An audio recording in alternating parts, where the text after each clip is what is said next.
তখন একটা মতন বাজে আমি পিডব্লিউ সেকশনে যাই, কারণ বেশ কিছুদিন ধরে আমরা পিডব্লিউ সেকশনে যে পিচের হিসাব আমরা বোর্ড মিটিংয়ে যে আলোচনা হয়েছিল যে আমরা কিছু পিচের হিসাব পাচ্ছি না, তো সেইটা জানতে যাই এবং আমার ওয়ার্ডের বেশ কিছু কাজের হিসাব এই যে চেয়ারম্যান এইটা লিস্ট দিয়েছে 2022 থেকে আজ পর্যন্ত কি কাজ হয়েছে, সেখানে দেখা যাচ্ছে যে এই যে 15,58,000 টাকার একটা পেপার ব্লকের রাস্তার উনি হিসাব দিয়েছে, কিন্তু সেই কাজটা করতে খরচা হয়েছে 8,12,000 টাকা। তাছাড়াও এইখানে একটা 5,26,000 টাকার হিসাব দেখিয়েছে, এই হিসাবটা উনি কোথা থেকে পেল? আর এই 18,50,000 টাকা একটা পিচের রাস্তা, এটাও ওনারা হিসাব আমাকে আজকে 10 দিন ধরে দিতে পারছেন না। আমাদের বোর্ড মিটিংয়ে গত 11 তারিখে একটা সিদ্ধান্ত নেওয়া হয় যে আমাদের যে ডিপার্টমেন্টাল কাজ হয় তাতে আমাদের পৌরসভা থেকে পিচটা দেওয়া হয়, তো সেই পিচের হিসাব আমরা আজকে 5 দিন ধরে পাচ্ছি না। যে ইঞ্জিনিয়ার এই হিসাবটা রাখে সে দীর্ঘদিন ধরে অফিসে আসছেন না এবং আমাদের মিসগাইড করছে। আজকে উনি অফিসে আসায় আমি যখন এটা জানতে চাই তখন উনি আমাকে বাজে ভাষায় প্রয়োগ করে এবং ধাক্কা দিয়ে আমাকে ঘর থেকে বেরিয়ে যেতে বলে। এমতো অবস্থায় আমাদের কাউন্সিলররা একটা চেঁচামেচি দেখে ওখানে উপস্থিত হন এবং পরিস্থিতিটা সামাল দেন। উনি যে কথাটা বলছেন সম্পূর্ণ মিথ্যে কথা এবং এই কথা কোনো ভিত্তি নেই। আপনারা পিডব্লিউ সেকশনে গেলেই দেখতে পারবেন উনি চেয়ারম্যানের কতটা কাছের। তার কারণ হলো সমস্ত এসএই এবং অ্যাসিস্ট্যান্ট ইঞ্জিনিয়ার দেখবেন একটা বসার ঘর আর ওনার জন্য একটা পার্সোনাল আলাদা কাচের ঘর করে দিয়েছেন চেয়ারম্যান, কারণ কাচের ঘরে লেনদেনটা করতে ভালো হবে চেয়ারম্যান, তাই ওনার জন্য আলাদা স্পেশাল ঘর।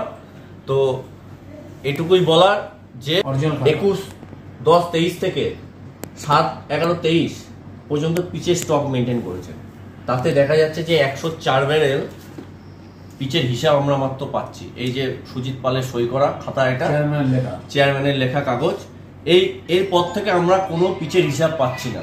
কিন্তু আমাদের অ্যাকাউন্ট সেকশন থেকে আমরা যে হিসাবটা নিয়েছিলাম তাতে দেখা যাচ্ছে যে 1379 ব্যারেল পিচ পৌরসভার মাধ্যমে কিনা হয়েছে, তার মাত্র 104 ব্যারেল পিচের আমরা হিসাব পাচ্ছি। কত গন্ডগোল হচ্ছে পিচের হিসাব করে দেখেন 1379 ব্যারেল পিচ প্রায় আমার কাছে অপরাধ এবং ওনারা কোনো মতে আমাদের হিসাবটা দিতে চাইছেন না।